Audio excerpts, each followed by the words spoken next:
menganggap bahwa orang yang dapat berkah hidupnya orang yang memulai bangun subuh, yang mulai dengan berjamaah di masjid. Itu keberkahan yang berlipat. Semoga yang hadir pagi ini diberkahi oleh Allah Subhanahu wa taala.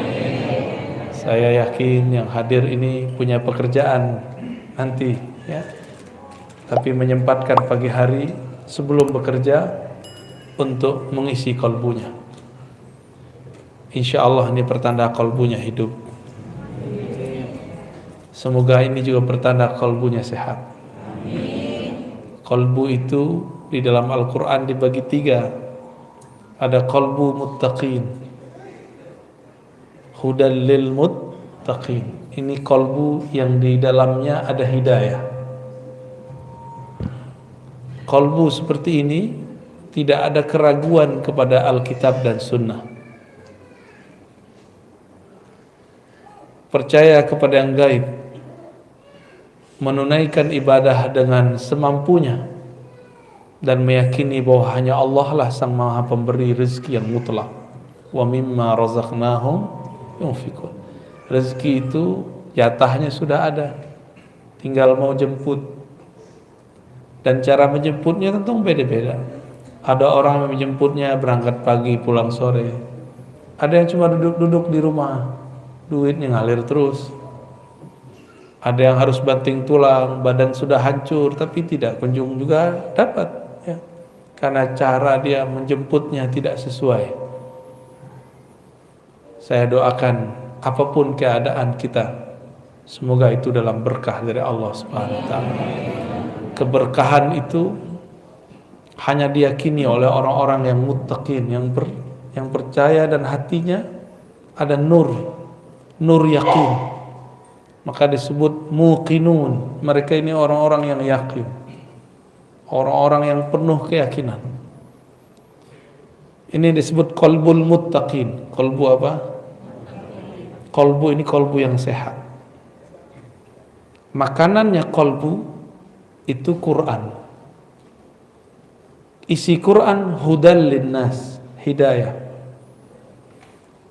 Bukan lip sync, bukan gaya-gayaan, mau sholat diputer, itu namanya cuma ingat-ingetin.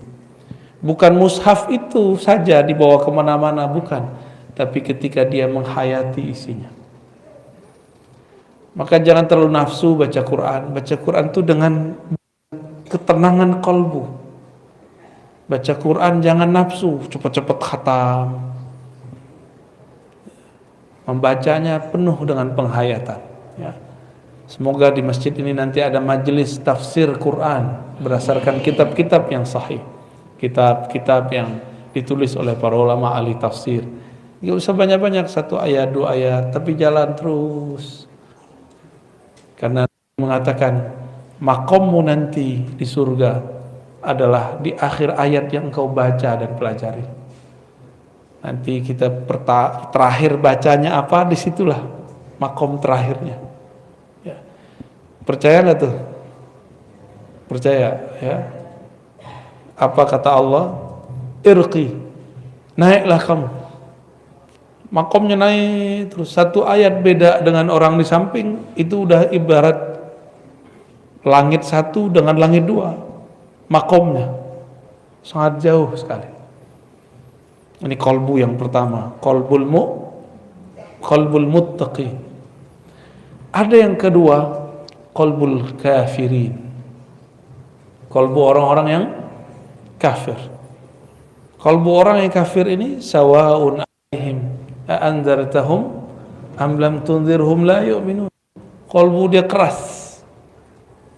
Mau diingatkan sama. Buat majelis, gak buat majelis, bagi dia itu masalah. Azan keras-keras bagi dia masalah. Semoga tetangga-tetangga masjid di sini kolbunya tidak ada yang kolbul kafirin, ya. Malah seneng kalau di depan rumahnya banyak berjejer mobil, motor. Ketika orang ramai ke masjid, dia rela ketika pintu pagarnya tertutup. Itu orang kolbu pertama. bukan kolbu yang kedua. Qalbul kafirin, Allah kunci kolbunya, khatamallahu ala qulubihim. Walaupun kita sodorkan ayat kepadanya, kita sodorkan hadis kepadanya, tapi dalam pendengaran mereka, penglihatan, di kolbunya ada ghisyawah, tutupan. Inilah yang membuat mereka tidak dapat menangkap rahasia ayat.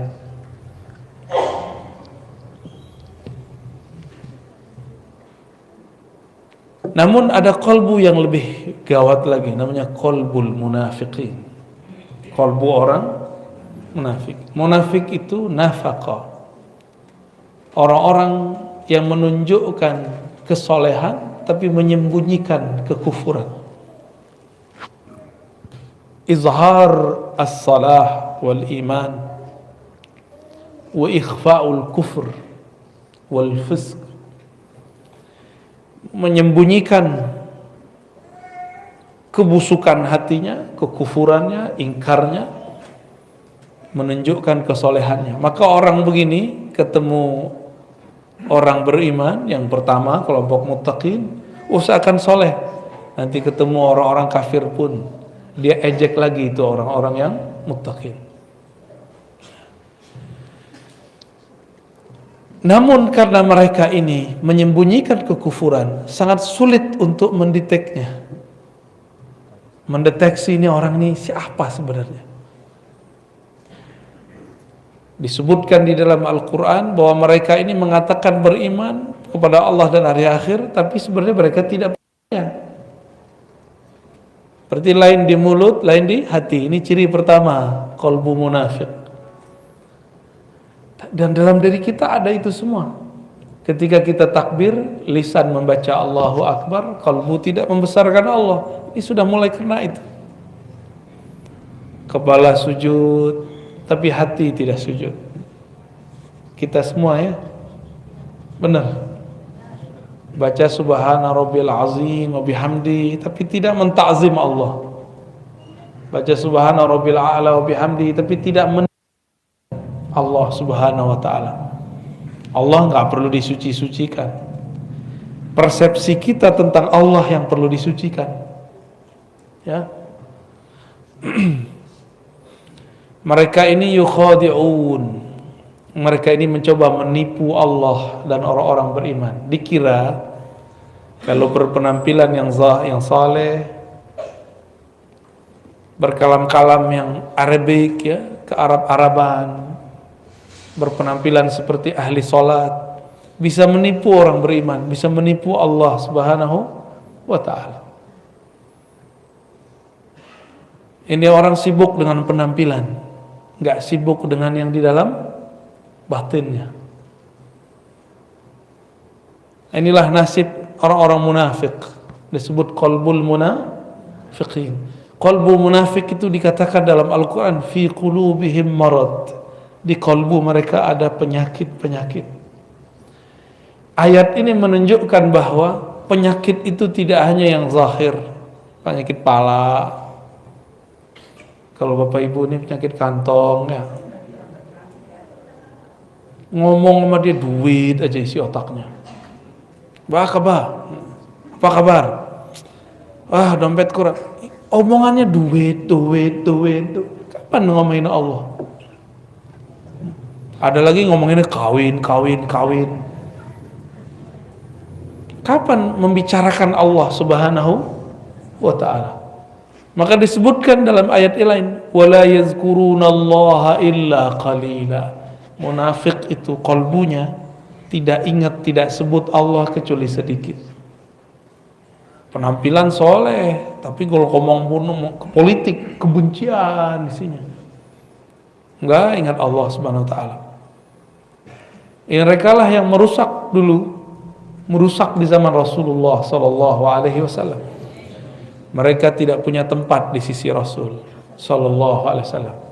Maka mereka membuat masjid baru, tandingan masjid Nabi, masjid Dirar, masjid yang ingin merusak barisan umat Islam.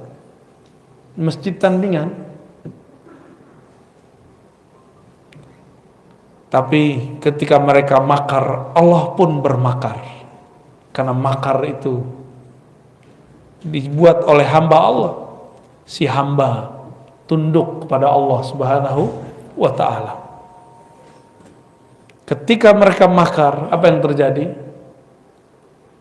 Allah pun menyusun skenario sendiri. Tiba-tiba Rasulullah mengirim Ibnu Malik untuk nyamar jadi orang munafik.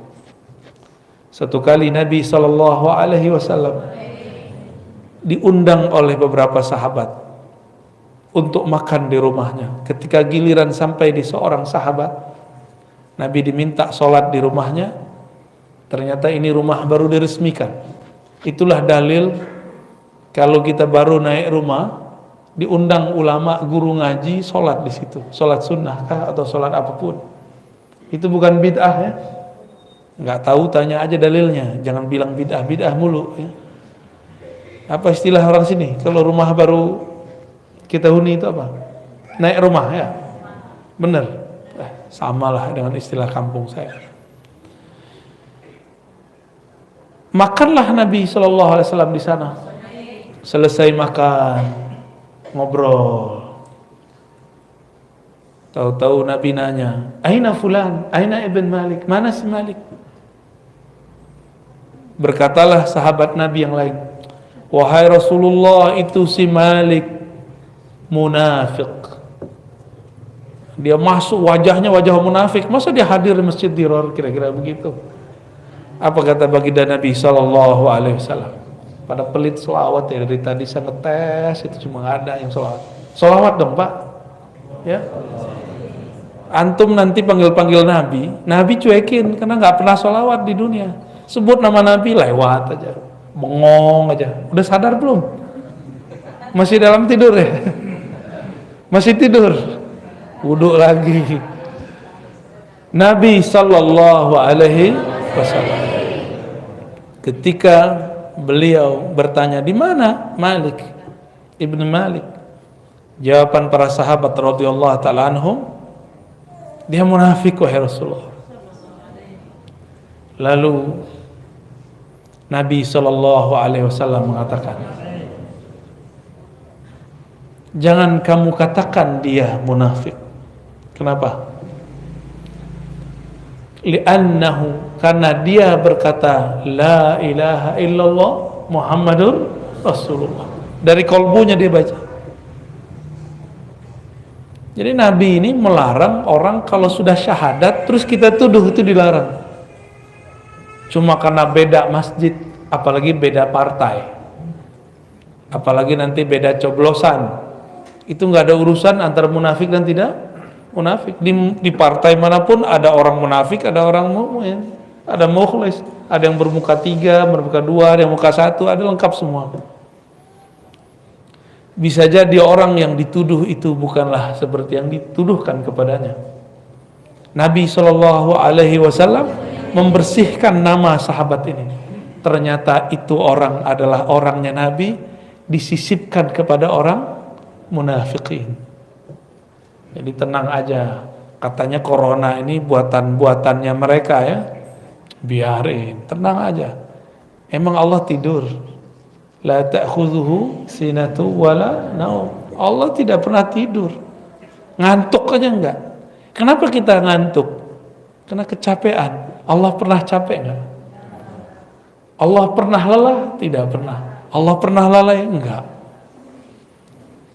Karena Allah tidak pernah tidur, tidak pernah lelah, tidak pernah ngantuk, maka Dia tidak akan pernah membiarkan orang Islam, orang beriman disiksa, dizalimi. Enggak akan pernah membiarkan. Karena Allah lah waliyul ladzina amanu, wali penjaga orang-orang yang beriman. Allah menyebut dirinya wali. Wali artinya penjaga. Maka wali Allah di muka bumi adalah orang-orang yang menjaga ajaran-ajaran Allah Subhanahu wa ta'ala.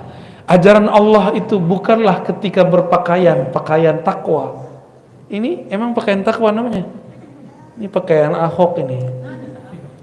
Baju koko. Koko kan artinya abang orang Cina ya kan? Ya. matanya sipit lah ya. Antum keturunan ke-17 kali ya. Kita aja yang kegeeran, ini baju takwa. Nabi mengatakan at-taqwa hahuna. Takwa itu di dalam dada. Hahuna. Maka jangan lagi pernah menilai orang takwa lewat baju. Ya. Ini majelis subuh yang diberkahi Allah. Jangan nilai orang takwa lewat penampilan. Kalau ibu-ibu tuh model jilbab, apa urusannya model jilbab? Yang penting tutup aurat, ya. Tutup aurat, tidak transparan, tidak ketat, udah muslimah, islami. Kalau bapak-bapak ini apa baju takwanya? Koko lagi, ya salah. Nabi SAW percaya atau tidak? Nabi itu suka pakai baju impor. Mumpung orang Batam dekat sama Singapura, ngimpor gitu. Enggak begitu. Nabi ngimpor baju, pakai baju mustawradat yang didatangkan dari luar, karena Nabi SAW di zamannya orang tidak produksi di Mekah, di Madinah, semuanya dibeli dari luar. Ya, marhaban, Kiai, fadal, Kiai. Ta'al. Syifaul qulub. Allahumma shalli wa sallim. Allahumma shalli. Fadhal. Aqalbu munafiqin, inilah yang perlu kita kenal. Ada enggak karakter itu dalam diri? Sehingga ketika kita mengenal karakter itu, kita dapat mengenal cara kembali kepada Allah Subhanahu wa taala. Inilah cabang dari pengetahuan, man arafa nafsahu faqad arafa rabb. Jadi mengenal diri itu bukan hanya ngomongin diri terdiri, diri terpari, diri terpapar, apalagi itu macam-macam ilmu kajian diri. Bukan itu aja. Mengenal penyakit di dalam diri itu adalah bagian dari ma'rifatun nafs. Mengenal diri. Jangan ketinggian ngomongnya. Badanku, tubuhku, sifat Allah, qalbuku, nur Allah, apa itu ya? Nanti ngomong itu. Emang dengan berkata begitu kita wusul kepada Allah kan enggak? Ya, ada saatnya ngomong begitu. Tapi enggak benar juga ya. Tubuh ini bukanlah sifat Allah, fi'il Allah. Tubuh ini adalah tajalli fi'il Allah, bukan fi'il Allah. Itu beda tuh. Apa arti tajalli? Allah menunjukkan perbuatannya lewat tubuh kita. Maka orang yang mengenal struktur dalam dirinya, dia akan mengenal bagaimana cara Allah berbuat ke dalam dirinya. Bukan berarti dia jadi Allah kalau habis kenal diri. Ya. Kalau kenal qalbu, kenal nur Rasulullah sallallahu alaihi wasallam, belum tentu juga ini qalbunya qalbu yang mana. Maka pembukaan kajian kita dimulai dari pembagian qalbu. Qalbu apa yang pertama tadi? Qalbul muttaqin. Qalbu yang kedua kafirin. Qalbu yang ketiga, qalbu ketiga ini dia ada iman tapi penyakitnya lebih banyak. Karena penyakitnya di dalam dada, yang mengerti cuma ahlus sudur, ahli dada, ahli rohani. Tidak semua guru ngaji, guru ustadz itu ahli qalbu. Ada yang cuma dapat ijazah fikih. Fikih ngurusin ilmu hukum. Ada yang cuma gelar LC, MA, doktor, itu urusan akal. Ustadz begini ditanya mengenai ilmu qalbu. Apa kata dia? Bid'ah. Karena dia nggak ngerti, dia bilang bid'ah. Berarti qalbu dia lebih bermasalah lagi. Kenapa? Tidak boleh seseorang yang tidak punya ilmu terhadap sesuatu berkomentar terhadap barang itu. Saya nggak ngerti ilmu kedokteran, boleh nggak saya berfatwa tentang kedokteran? Boleh nggak seorang dokter pemikiran Islam mendiagnosa penyakit seorang? Mendoakan boleh, mendiagnosa jangan. Saya mau tanya, dokter itu berapa tahun dia kuliah? 4 tahun. Koasnya berapa tahun? 2 tahun. 6 tahun baru jadi pakar ilmu penyakit zahir. Dan itu pun belum spesialis. Baru umum. Sama ustadz, kalau belajar agamanya baru yang zahir-zahir doang. Ya dia cuma pakar ilmu yang zahir.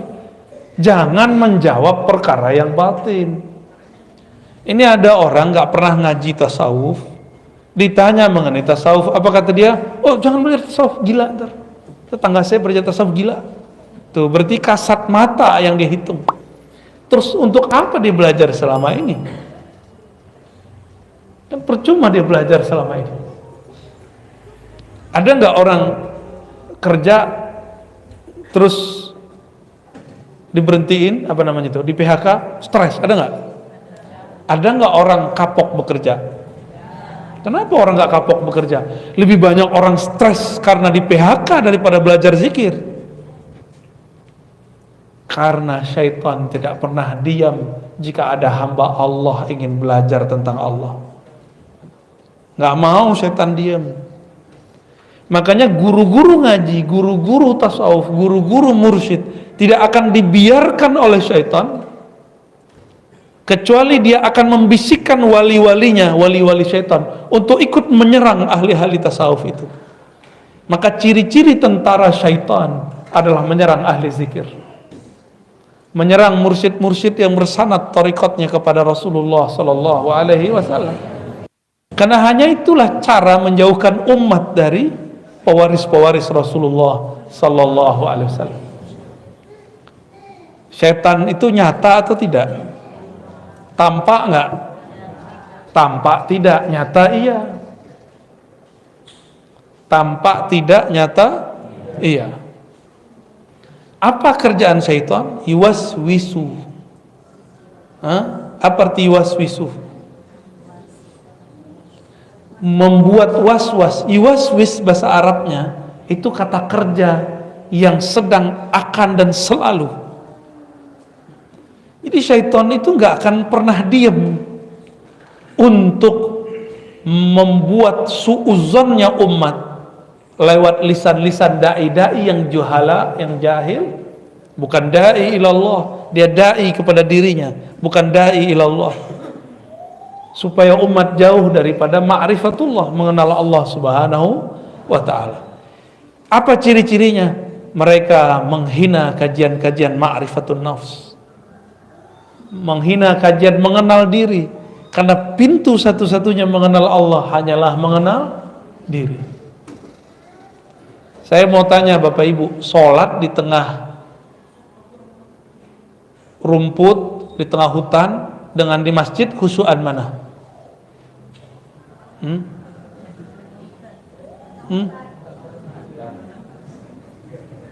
Sholat ada gemercik air tambah khusyuk nggak? Iya apa enggak? Iya. Ya udah guyur aja ke rumahnya tiap hari. Kawan kita pengen sholat khusyuk, maka kata gurunya, sholatlah di tengah bunyi alam. Maka dia carilah batu di tengah sungai, biar gemercik air. Tuh ada ular naik, ya kabur juga. Ada yang katanya sholat dengerin suara alam, dengerin suara alam. Dia kira kalau dengerin suara-suara begitu bisa khusyuk. Berarti khusyuk dia di telinga. Kalau mendengarkan suara gemercik air bikin khusyuk, terus orang, mohon maaf, orang tuli bisa khusyuk gak? Mikir kalau berfatwa ya. Nggak tahu jalan khusyuk, tanya kepada orang yang khusyuk. Khusyuk itu mata tertunduk ke tempat sujud, kepala tersungkur, ya, menyentuh lantai. Zahirnya tuh, kolbunya kemana? Kolbunya menghadap kepada yang membolak balik kolbu. Allah bertempat nggak? Enggak butuh tempat. Tempat yang butuh Allah. Allah tidak memerlukan tempat. Semua tempat ini memerlukan Allah Subhanahu wa ta'ala. Lalu bagaimana cara menghadapkan kolbu kepada Allah? Hadapkanlah kolbumu ke dalam kolbumu. Mulai memandang ke dalam diri. Saya sebut Allah atau tidak? Jangan sibuk lagi membicarakan orang. Ini kajian tazkiyatun nafs, kajian penyucian jiwa, tapi isinya nyala-nyalain orang. Kajian tasawuf tapi membid'ahkan thariqat orang. Kajian zikir-zikir tapi membid'ahkan zikir orang yang berbeda. Katanya kajian tazkiyatun nafs. Tazkiyah artinya menyucikan diri, bukan nyalahin orang lain. Itu dua hal yang berbeda. Akibat tidak mau menyebutnya dengan istilah tasawuf. Ya. Jadi nggak usah malu ya para ustadz. Kajian kita kajian tasawuf, sebut istilah tasawuf. Karena tasawuf itu seperempat dari ajaran agama ini. Pertama bab akidah, yang kedua bab al-Islam tentang fikih, yang ketiga bab tasawuf, yang terakhir bab akhir zaman. Tapi jangan salah guru juga tuh akhir zaman. Kalau nggak beres yang nomor tiga ini jadi cocok logi, karena galau, kolbunya nggak selamat. Udah berapa kolbu kita? 3. Orang kolbu munafik ini wajahnya terlalu banyak, terlalu banyak. Datang ke orang beriman, dia ngaku beriman. Datang ke kelompok A, seakan-akan dia kelompok A. Nanti ketemu yang gak percaya kepada Allah, oh dia ejek-ejekin tuh orang beriman, kawan-kawannya. Saya itu kalau ke masjid itu gak enak sama tetangga. Nanti kalau dilihat sama tetangganya, kok kamu duduk sama orang itu? Ya, jaga persahabatan. Selalu bermanis-manis mulut. Orang-orang munafik itu diajak buat baik, apa kata dia? Oh, kami lebih baik. Innama nahnu muslihun, kami udah duluan daripada ente. Ya. Diajak beriman, dia bilang, orang beriman tuh orang bodoh itu. Ini mukanya banyak, mukanya terlalu banyak. Bapak Ibu yang melakukan Allah, jangan banyak-banyak muka. Muka kita cukup satu menghadap kepada Allah Subhanahu wa taala. Wajjahtu wajhiya lilladzi fattaras samawati wal ardh. Aku hadapkan wajah. Wajah itu adalah sesuatu yang menghadap. Maka disebut ini wajah. Padahal ini bukan wajah sebenarnya. Wajah yang sebenarnya bukan ini. Wajah itu ada di kolbu. Kolbu itulah yang menghadap kepada Allah Subhanahu wa ta'ala. Ada sebenarnya kolbu yang di atas 3 kolbu ini. Kolbul aulia, kolbunya para wali. Apa ciri-ciri kolbu para wali? Salamatu sudurihim, sodornya, dadanya, hatinya selamat daripada penyakit-penyakit kolbu. Enggak hanya itu, dia selamat daripada su'uzzan. Tidak hanya itu, selamat dari syak. Ini kolbu para wali, dan di dalamnya berisi tentang berlian-berlian ma'rifatullah, mengenal Allah Subhanahu wa ta'ala. Maka para aulia itu di kolbunya ada kitab, baca ayat, ada ustadz baca ayat, wali baca ayat, hasilnya beda. Karena di kolbu dia ada kitab yang Allah turunkan ke dalam kolbunya, itu disebut ilmu laduni. Kolbunya wali Allah ini la khaufun alaihim wala hum yahzanun. Mereka tidak gelisah, gak ada sedih yang berkepanjangan. Kenapa? Qulubuhum ma'muratun bidzikrillah. Kolbu mereka makmur menyebut nama Allah. Ramai di kolbunya sebutan asma, nama-nama Allah Subhanahu wa ta'ala. Masih ingat waktu kecil dulu takut ada pohon besar, lampu nggak ada. Ini Batam ini kan baru banyak lampunya kan beberapa tahun belakangan ini aja. Dulu-dulu kan belum ya. Yang paham maksud saya, kalau kita lewat di satu tempat yang gelap, kita kata orang ngucap gitu ya. Ngucap apa? Guru saya diajarin sama dokter. Ngucap Pak. Dia nggak tahu itu ulama. Maka dia kerjain tuh dokter. Ngucap. Lagi diperiksa sama dokter, dia sakit, tapi nggak kelihatan sama alatnya. Saya sakit dokter. Ngucap Pak, udah tua nggak mau ngucap katanya. Maka dia bilang ngucap. Itu ulama. Dokter ini nggak tahu yang dipegang ini seorang mursyid, guru ahli zikir, guru saya, Abu Ya Hasan Basri namanya.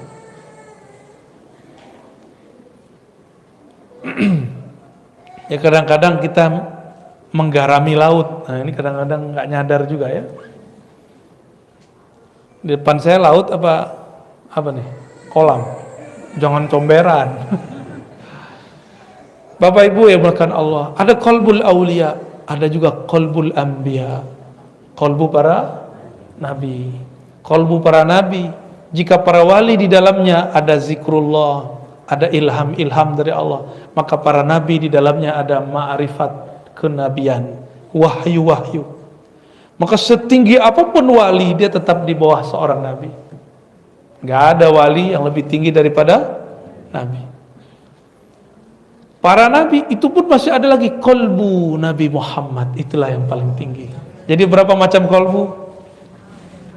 Ya, paling bawah kafir, munafik, muttaqin, aulia, anbiya, Nabi Muhammad sallallahu alaihi wasallam. Semakin jauh dari kolbu Nabi, semakin kufur, semakin berpenyakit. Karena Nabi secara fisik sudah wafat, tapi ruhnya tidak pernah wafat. Maka hadirkanlah ia dalam kolbu kita, hadirkan ia dalam salawat. Maka beruntunglah yang menghidupkan majelis-majelis salawat, beruntunglah yang menghidupkan majelis-majelis zikrullah. Kolbunya ma'mur. Ciri-ciri orang munafik sedikit zikir, banyak nyalahin orang. Ciri-ciri kolbul muttaqin adalah kolbu yang sibuk menyebut namanya, jarang menyalahkan orang lain. Maka ada kajian munafikin, hati-hati. Dia pakai branding nama Rasul, hati-hati. Sunnah Rasul, hati-hati. Tugasnya mereka cuma nyalahin orang beriman, mecah belah umat. Nah, jangan sampai ini kemudian kita salah ambil.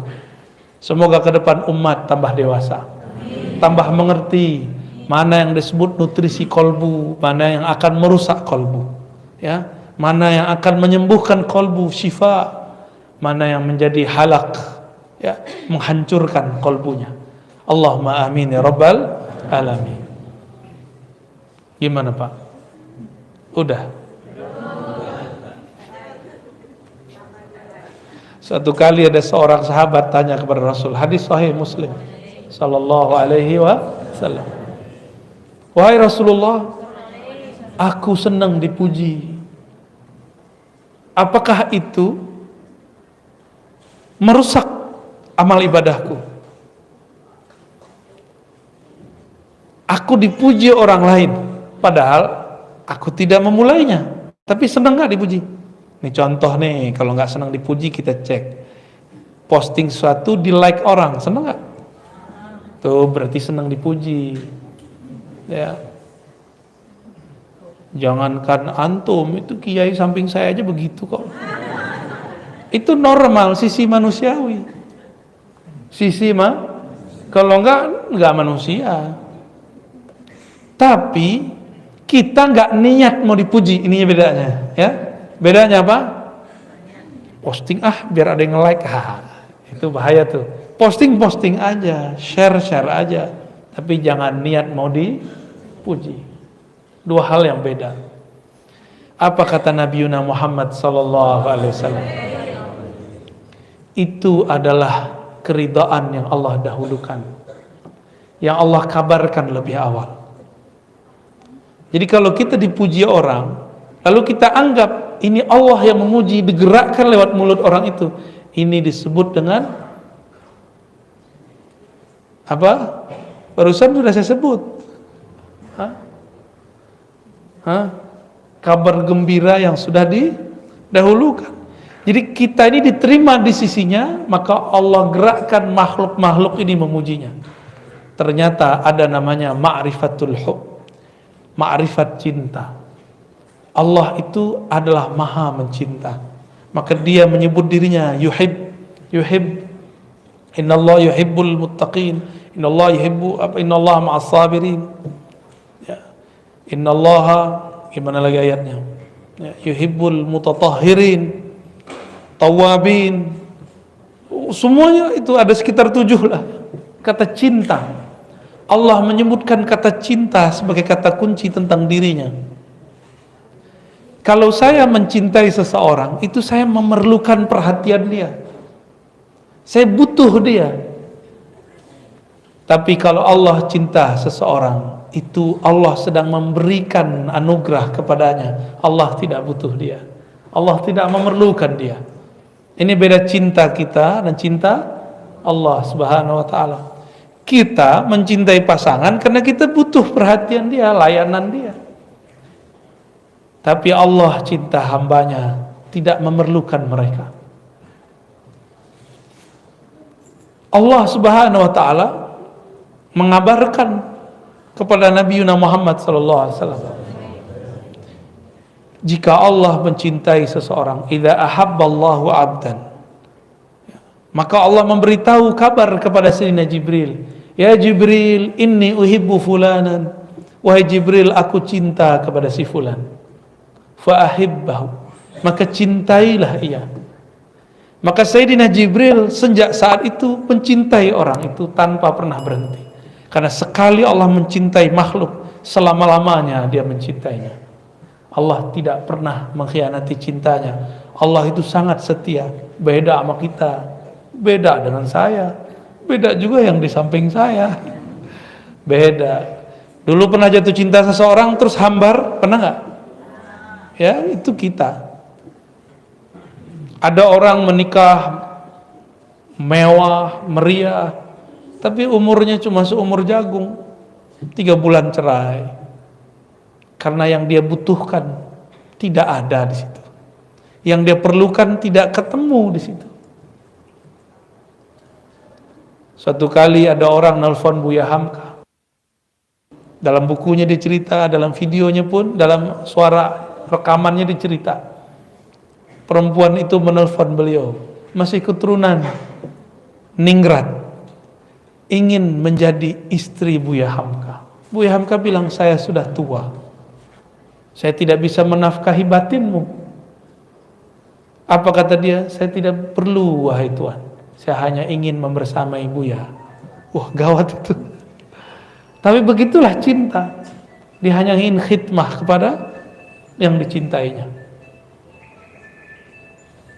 Nah, bunuh dulu handphonenya ya. Matikan, itu bahasa halusnya. Matiin itu bahasa kasar itu, sama kasar dengan bunuh. Tuh matiin, mengganggu orang lain kalau saya nggak terganggu. Taib ya. Jadi Allah buat pengumuman, wahai Jibril, aku mencintai fulan, fa ahibbahu. Maka Jibril turun ke langit ke-7 mengatakan, ya ahlas sama, wahai penduduk langit, innallaha yuhibbu fulanan, Allah cinta kepada, fa ahibbuhu, maka cintailah mereka. Malaikat butuh cinta enggak? Enggak, malaikat itu makhluk yang enggak butuh cinta juga. Dia enggak ada syahwat, dia enggak perlu perhatian. Malaikat itu makhluk yang statis, kaku, disiplin. Itu malaikat. Mirip-mirip kayak robot, tapi robot Allah. Jadi kalau saya menyebut, biar antum paham, malaikat tuh makhluk kayak apa? Kayak robot. Sesuai dengan apa program, begitu dirubah-rubah. semua malaikat dari langit ke-7, langit ke-6 sampai ke langit mengatakan inni uhibbu fulanan, aku cinta kepada fulan karena Allah cinta kepadanya. Inilah yang disebut viral di langit, ya, terkenal di langit, enggak sembarangan itu. Terkenal di langit belum tentu terkenal di bumi. Namanya harum di langit. Kenapa? Karena dia sebut-sebut nama Allah. Tapi biasanya kalau sudah viral di langit, dia adalah orang yang memviralkan Allah di bumi. Orang-orang yang memperjuangkan agama Allah di bumi, Allah viralkan dia di langit. Nama-nama dia disebut. Inilah yang dikatakan dalam surat Ghafir, bahwa para malaikat memintakan ampun, yastaghfiruna lillazina amanu. Mereka memohonkan ampun untuk orang-orang yang beriman di bumi. Semoga nama yang hadir pagi ini termasuk disebut di sana. Amin ya rabbal alamin. Tentu kolbu mereka ma'muratun bidzikrillah. Kolbunya lebih awal memviralkan Allah dalam kolbunya. Maka berlatihlah zikir kolbu kepada ahlinya. Saya yakin di Batam ini banyak ahli zikir, ya, nggak mesti sama yang di YouTube itu, ya. Di dekat kita ada guru yang bisa ngajar, ikuti dia, ya. Sama kok, yang disebut di sono disebut di sini sama. Jangan beda-bedain, ya. Guru-guru itu juga punya kecemburuan. Antum hormat kepada yang si fulan, nggak menghormati si fulan. Siapa tahu sisi manusiawi dia muncul, nanti dia cemburu. Kalau sudah cemburu, setan masuk, setan bisikin lewat muridnya, Pak Kiai, Pak Ustadz, itu tuh ajarannya bid'ah itu. Wah, mulai konflik. Terjadilah konflik antara ustadz dengan ustadz. Itu orang, si murid ini dipinjem oleh si setan, yuwaswisu, membuat was-was. Nama setannya Khannas. Jadi kalau buat majelis, masuk ke suatu majelis, bacalah kul yang 3 itu. Jadikan wiridan, kalau enggak jadikan wirid setiap ba'da sholat. Supaya kalau kita ketemu orang, bermajelis, kita jauh dari was-was. Diwas-wasin orang, kita cut, enggak benar. Ciri-ciri kolbu sehat. Ada orang gosip, oh si Anu tuh orangnya begini nih, nggak bener nih. Si kolbu yang sehat bilang, oh enggak, maksud dia nggak begitu. Terus kolbunya sehat itu. Tapi kalau kolbu dia bilang, oh iya nih kemarin saya digituin sama dia, dah kena tuh, ya. Berarti marid dan marid fi qulubihim maradun fazadahumullahu marada. Bertambahlah penyakitnya. Ketemu lagi orang berpenyakit kolbunya, tambah lagi, mirip virus dan lebih dahsyat daripada corona. Bapak Ibu yang dimuliakan Allah, itulah tingkatan-tingkatan kolbu. Siapa yang kenal kolbunya, dia akan kenal yang membolak-balik kolbunya. Inilah makna, salah satu makna daripada judul ini. Siapa yang kenal diri, kenal Allah. Diri kita yang paling dekat adalah kolbu. Kenalilah dirimu yang mana. Cukup katakan, ya Allah, kolbuku berpenyakit.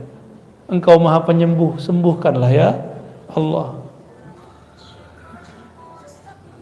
Baik, sudah. Cukup. Mau tanya jawab? Tanya jawabnya nggak pakai kertas saja? Enggak ya? Nah, pakai kertas kalau mau ya. Karena ini orang Melayu itu negeri kata-kata. Suka kalau dikasih mic itu dapat panggung.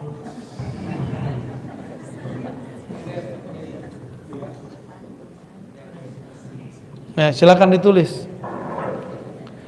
Yang ditanyakan yang penting-penting, yang nggak penting nggak usah ditanyakan ya.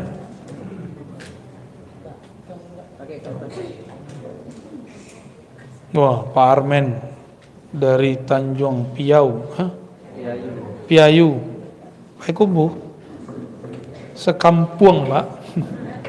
Bolehkah Buya mengijazakan sholawat Al-Mahdi? Sholawat yang mana itu Pak? Sholawat yang saya ijazahkan itu namanya sholawat ahadiyah. Di situ tertulis Al-Mahdi. Coba sama-sama baca. Allahumma ya ahad. Ya Allah yang Maha Esa. Sholli ala Ahmad. Sampaikan salam kami kepada Nabi kami Ahmad. Allahumma ya ahad. Sholli ala Muhammad. Yang Maha Esa ya Allah, sampaikan rindu kami kepada Nabi Muhammad. Allahumma ya ahad.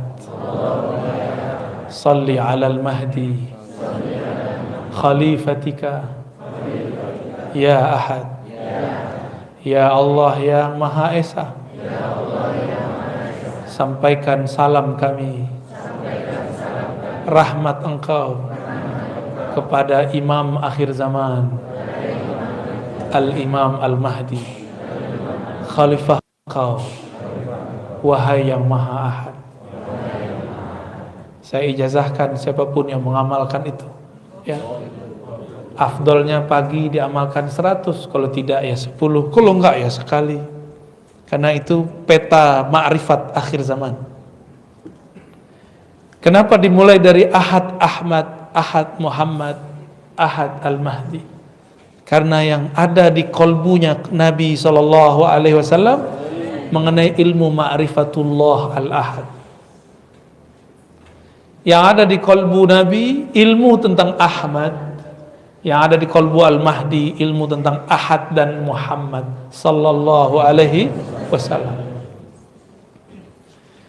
Maka Al-Mahdi nanti itu obrolannya nggak jauh-jauh daripada ilmu mengenal Ahad, mengenal Ahmad, mengenal Muhammad sallallahu alaihi.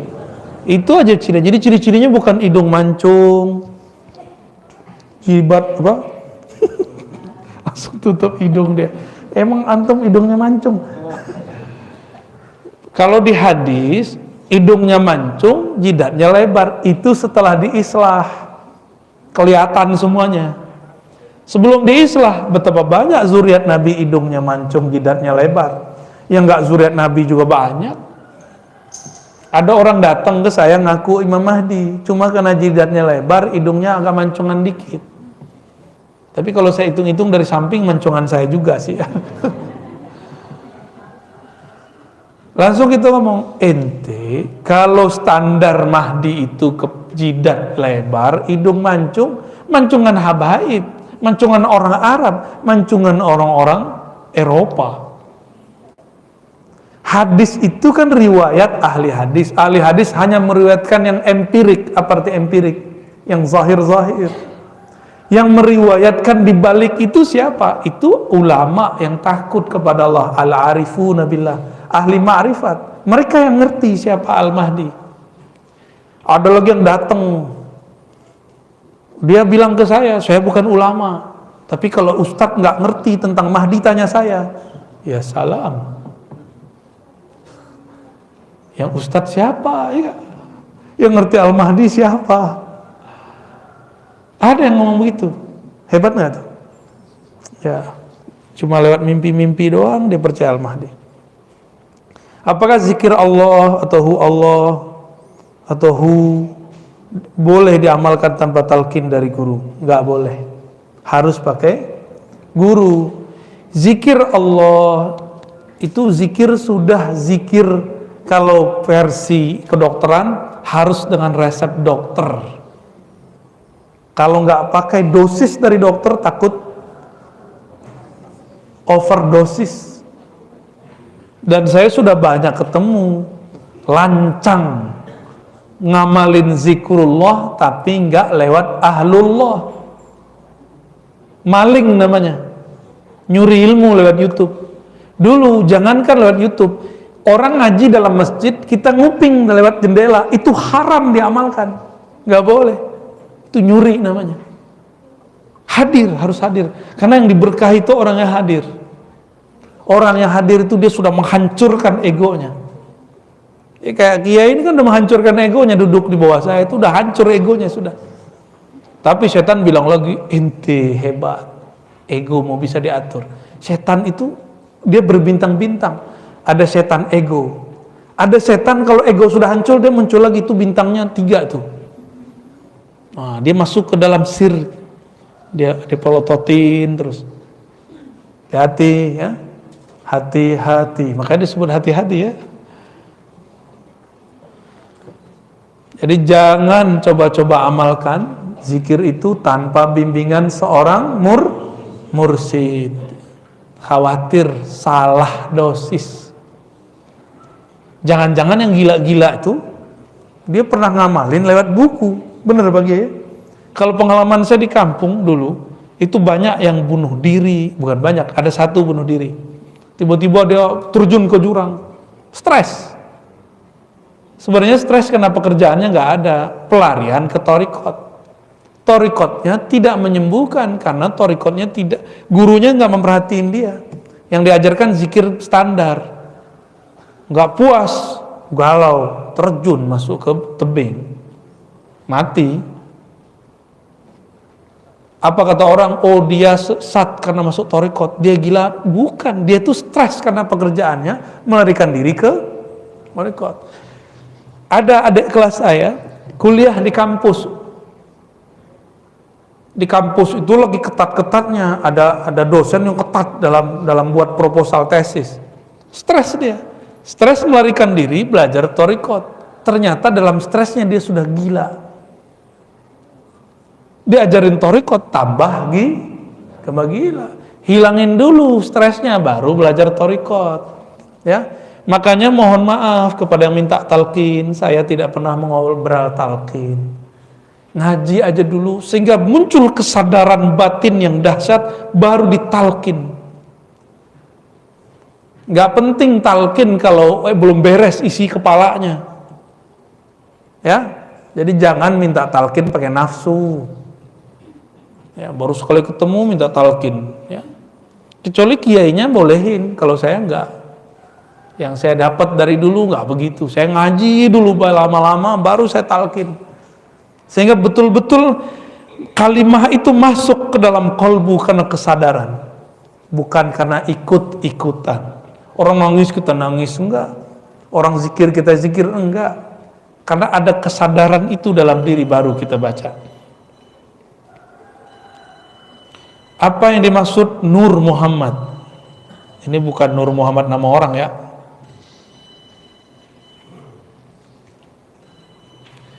Nur Muhammad sebenarnya Nur Muhammad itu saya jelaskan apa sebenarnya Nur Muhammad. Allah Ahad menghembuskan hembusan pertamanya disebut dengan Ahmad. Maka bernamalah Ahmad itu Ruhullah. Ruh hembusannya Allah Subhanahu wa ta'ala.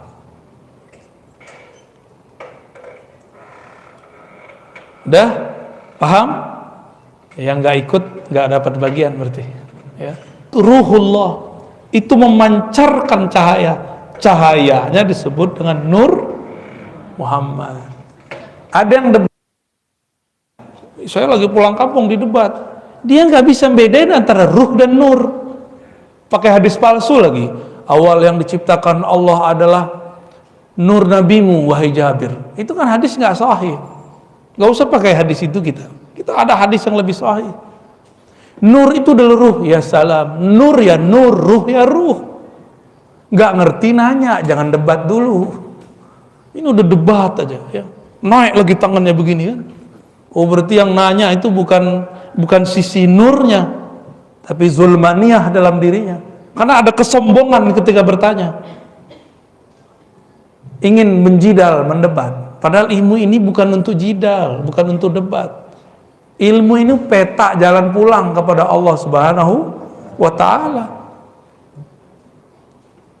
Nggak ngerti beda nur sama ruh udah berani debat. Ya salam. Selama ini kan kajian orang sampai di Nur Muhammad, nggak ada yang sampai kepada Ruhullah. Ahmad Ruhullah nggak ada. Itu baru dibuka oleh para ulama wali-wali Allah di akhir zaman ini. Untuk menyongsong munculnya Al-Imam Al-Mahdi. Biar ruh kita kuat. hati-hati ketika tubuh ini dihancurkan oleh Dajjal, nggak makan berhari-hari, ruhnya masih kuat hidup. Ini baru paceklik, udah nyalah-nyalahin ini, nyalahin itu, ya. Pandemi yang disalahin siapa? Berarti kita ini ada karakter iblis, suka nyalah-nyalahin orang. Suka nyalah-nyalahin orang tuh karakter iblis tuh, hati-hati. Jalan macet yang disalahin wali kota, ya kan? Ya. Ada aja ya. Nur Muhammad itu memercik, memancar daripada ruh Ahmad, jumlahnya 124.000. Makanya jumlah para nabi berapa? Ini bukan cocok logi ya, ilmunya begitu. Kenapa muncul dalam hadis jumlah nabi itu 124.000? Itu semua adalah percikan pancaran daripada Nur Ahmad. Disebut Nur Muhammadiyah, Nur Nabi Muhammad Sallallahu Alaihi Wasallam. Nur itu sudah ada sebelum Nabi Adam ada. Makanya Nabi mengatakan, aku sudah diangkat jadi Nabi, sedangkan Adam baru tanah, belum dicipta. Jauh sebelum itu aku sudah dicipta, ribuan tahun sebelum Nabi Adam. Nama beliau saat itu Ahmad. Maka Ahmad itu nama ruhnya Nabi. Nabi itu punya nama ruh, itu Ahmad.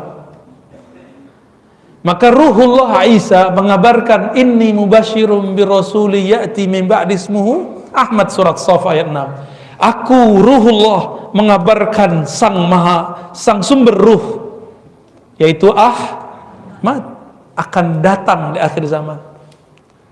Datangnya pakai nama baru, namanya Muhammad. Apa yang beda Ahmad dengan Muhammad? Ada mim depan, ada tasdid. Nah itu sirnya, ya. Muhammad itu tasdid kedua, itulah diturunkan jadi Al-Mahdi. Mimnya itu mim Al-Mahdi, itu namanya ilmu huruf. Ilmu huruf itu bukan cocok logi, emang dari sononya sudah begitu. Al-Mahdi yang di-guided oleh Allah, yang dibimbing kolbunya oleh Allah, bukan dibimbing pakai Google, yang dibimbing langsung oleh Allah, bukan lewat kitab. Mursyid, kitab, guru itu cuma zahir aja, karena zahirnya orang harus berguru, zahirnya harus baca buku, tapi batinnya yang membimbing beliau adalah Allah. Sudah banyak gerakan-gerakan Al-Mahdi dulu, tapi nggak ada yang sabar, gagal semua. Udah berapa gerakan Al-Mahdi muncul, nggak ada yang sabar. Sekarang juga muncul tuh yang nggak sabaran tuh, nggak sabar cerita-cerita mimpinya dan itu bukan satu orang, di Indonesia juga ada, di seberang juga ada. Kalau Al-Mahdi bisa diceritakan ahwalnya di dalam YouTube punya siapa? Siapa yang punya YouTube? Tuh, udah tahu jawabannya? Kalau ada orang ngaku Al-Mahdi, sama dengan orang ketahuan sebagai Nabi Muhammad. Apa kata Bukhairah? Wahai Abu Talib, jangan biarkan anakmu pergi ke Rum kalau ketahuan dibunuh oleh ahli kitab. Kalau Al-Mahdi ini ketahuan, pasti dibunuh oleh yang punya itu, yang tadi antum sebut itu, pasti dibunuh, nggak mungkin dibiarin. Jadi jangan percaya dengan Al-Mahdi Al-Yutubiyah, yang nggak sabar ya. Taib. Jadi dalam diri kita ada nggak ada 124.000 itu, kemudian ditutup dengan munculnya sumber dari cahaya itu, Muhammad Rasulullah Sallallahu Alaihi Wasallam. Karena nur itu ada masuk ke dalam diri, makanya bisa bangun subuh, bisa ikut majelis, padahal mau kerja kan, ya sudahlah sesekali kita undur datangnya, itu kan ada nur. Kalau kerja ya sudah begitu tiap hari. Tapi kalau kajian begini mungkin tidak setiap hari. Ada obrolan begitu di kolbu, berarti ada nur Muhammad di dalam kolbunya. Percikannya masih ada. belum padam. Sebenarnya nur ini tidak pernah padam, cuma ketutup oleh nafsu, oleh kepentingan-kepentingan, ya. Semoga nur ini masih aktif, ya. Ngaji bersanad, talqin zikir bersanad, ngamalin zikir berdasarkan mursyid-mursyid yang bersambung Rasulullah, ngaji ma'rifatullah, ini akan membuat nurnya tambah besar, tambah besar, tambah besar, tambah besar. Insya itulah yang disebut dalam Al-Quran, nuruhum, gimana ayatnya? Yas'a baina aidihim, benar ya? Nur mereka bergerak di antara mereka, yas'a, di hadapan mereka. Jadi nanti di hari kiamat, nur Muhammad yang kita jaga ini, dia akan memberi cahaya. Karena hari kiamat itu ada terang-terang sekali, ada gelap-gelap sekali. Ketika gelap, maka kolbu ini yang bercahaya. Disitulah Nabi lihat mana umatku, mana yang bukan umatku. Umatku yang ada nur Muhammad dalam dirinya, dia pasti berwudu, dia pasti sujud. Maka walaupun jidat kita nggak terang-terang amat, ya, hitam, sawo mateng, nanti kelihatannya bercahaya. Insya udah mulai keriput ya. Maklum, saya udah keriput sejak kelas 2 SMP. Ngaji ma'rifat semenjak umur itu. Udah keriput, udah langsung begini. Dan sudah beruban saya umur itu. Waktu itu anak-anak, ya teman-teman saya masih huru hara, apalah. Tapi kita kemudian merasa, ya Allah, saya nggak nyaman dengan ini. Maka ngaji ma'rifatullah, pulang jam 2 malam. Ada anak SMP pulang jam 2 malam ngaji. Adanya main PS. Sampai jam 3 juga dijabanin, ya. Apakah ciri hati yang sambung hati kepada Rasulullah saat bersolawat? Ya. Al-Habib itu kekasih. Iza zukhira, jika disebut, maka kolbu sang kekasih tamilu. Kullul kulub ilal habibi tamilu. Setiap kolbu kepada kekasihnya pasti dia cenderung. Ketahuilah ciri-ciri di dalam kolbunya ada cinta. Jika disebut namanya, maka berkaca-kacalah matanya, merindinglah bulu romaknya, berdesirlah jantungnya. Jauh pun dia kejar, dekat pun dia pertahankan. Itulah ciri-ciri orang sudah cinta. Cinta kepada Rasulullah Sallallahu Alaihi Wasallam. Rasulullah itu masih punya pewaris, nasabnya dan ulama-ulamanya. Maka sambutlah mereka. Itulah dasarnya kenapa kita kalau ada ulama datang kita sambut dengan mahalul, ya. Bukan karena dia, tapi karena yang membuat dia seperti itu siapa? Rasulullah Sallallahu Alaihi Wasallam. Kata Rasulullah, ahibbu ahla baiti hubban li, cintai hormati keturunanku, pewarisku. Ada 2 tuh, keturunan, pewaris, itu makna ahla bait, nasabnya, lalu pewaris ilmunya. Mereka disebut ahlu baitin Nabi dalam ilmu hakikat, ya. Mereka datang, kita hormat bukan karena mereka, tapi hubban li, karena kalian ta'zim, cinta kepadaku. Karena ada nur ilmu Nabi pada diri mereka, kita hormat kepada mereka. Bukan karena pakai rida begini, pakai selendang begini, bukan. Bukan karena pakai kopiah Buya Hamka ini. Bukan kopiah Luhut ini. Kopiah Buya Hamka.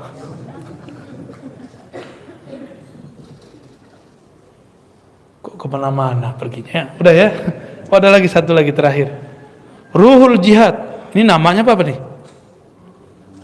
Namanya Ruhul Jihad. Masya Allah. Minta ijazah ilmu-ilmu yang disampaikan yang ada di YouTube agar musalsal. Sahih, bagus. Emang begitu, kalau orang sudah dapat ilmu, sudah baca buku, ingin minta diridhokan, dihalalkan ilmunya. Dengan ini siapapun yang hadir, saya izinkan untuk menikmati, menyerap, mengamalkan kajian-kajian yang ada di YouTube, tapi dari channel yang resmi. Kalau yang lain saya nggak tahu, dipotong-potong, ya. Saya sebenarnya nggak punya channel, belum punya channel. Banyak yang ngajak, ayo buat dong official Ar-Razi Hasim. Takut nanti saya tamak sama duit YouTube. Takutnya begitu, tapi udah banyak yang ngajak. Nanti kita lihatlah kalau ada perubahan-perubahan, kalau perlu dibuat kita buat. Tapi selama ini yang kita izinkan, ya, mahasiswa saya, santri-santri itu ada di Ribat Nauraniyah. Ada juga Cafe Rumi, ya. Ya, Ribat Nauraniyah, ya. Sengaja namanya nggak mudah-mudah, biar yang dapat itu memang orang-orang yang serius nyari. Ya, kita nggak butuh-butuh amat sama follower, viewer, nggak. Kita cuma pengen cek orang tertarik kajian ma'rifat berapa orang sih. Ternyata di akhir zaman tambah banyak. Ya, beberapa ada yang saya izinkan, ya, ada beberapa yang Bapak Ibu tonton tuh beberapa saya izinkan. Yang dengan syarat jangan potong yang berlebihan. Jangan ngasih quote-quote, kata-kata thumbnail yang aneh-aneh. Di luar itu nggak jaminan saya, ya. Baik, sudah, pas sudah, ya, udah syuruk kan? Saya yakin Bapak Ibu ada pekerjaan. Semoga pekerjaannya diberkahi oleh Allah. Karena paginya dimulai dengan al-barakatu li ummati fi bukuriha, ngaji, mengenal Rasul sallallahu alaihi wasallam, mengenal Allah, mengenal diri. Semoga yang hadir ditakdirkan nanti masuk surga. Amin. Kami, kita semua, semoga kita ditakdirkan memandang keindahan wajah Rasulullah sallallahu alaihi wasallam. Diizinkan memandang wajah Allah subhanahu wa ta'ala.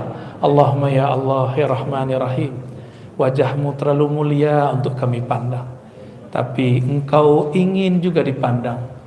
Engkau yang maha pantas dipandang. Izinkan kami ya Allah untuk pantas memandang wajahmu. Ya Rabb, qalbu kami kosong dari namamu. Famla' qulubana bil yaqin. Ya Allah, penuhi kalbu kami dengan keyakinan. Wa mzayyin qulubana bi asma'ik. Hiasi kalbu kami dengan keindahan nama-namamu al-husna, al-asma'ul husna. Ya Allah, jiwa kami berpenyakit ya Allah. Ada emosi, ada ketidaksabaran, ada kesombongan, ada merasa lebih alim, lebih pintar. Tolong ampuni ya Allah penyakit-penyakit ini, sembuhkan ya Allah. Ya Allah, di kalbu kami ada perasaan malas ya Allah. Malas untuk istiqamah ya Allah. Malas untuk silaturahmi kepada ulama ya Allah. Malas untuk zikir pagi sore ya Allah. Malas untuk berguru kepada ahlinya ya Allah. Ya Allah, berkah kajian pagi ini. Sembuhkan penyakit malas kami. Tumbuhkan kesungguhan, tumbuhkan kedisiplinan dan istiqamah. Allahumma bihaqqi sayyidina Muhammad faj'alna minal mustahiqin bi syafaatihi al-uzma. Ya Allah, dengan kemuliaan nabimu, kekasihmu Nabi Muhammad sallallahu alaihi wasallam, jadikan kami yang hadir ini, keluarga kami, guru-guru kami, semuanya berhak mendapatkan pertolongan Rasulullah sallallahu alaihi wasallam. Allahumma hasibna hisaban yasira. Ya Allah, dengan berkah Nabi Muhammad, maka hisablah kami dengan hisab yang ringan. Allahumma ajirna minan nar. Ya Allah, siapapun yang hadir, maka bebaskan mereka dari siksa neraka. Bihaqqi la ilaha illallah Muhammadur Rasulullah, dengan keberkahan kalimah la ilaha illallah Muhammadur Rasulullah. Ya Rabb, ij'al lana khairan fi hayatina wa mamatina. Ya Allah, jadikan hidup kami penuh keberkahan, mati kami penuh keistiqomahan, husnul khatimah. Wa sallallahu ala sayyidina Muhammad walhamdulillah rabbil alamin. Mohon maaf, tidak usah salam-salaman ya. Cukup dengan kalbu, enggak usah foto-foto juga ya. Itu mengganggu ya. Semoga wajah kekasih-kekasih Allah sudah terfoto dalam kalbu kita. Amin ya rabbal alamin. Semoga semua dapat keberkahan. Assalamualaikum warahmatullahi wabarakatuh.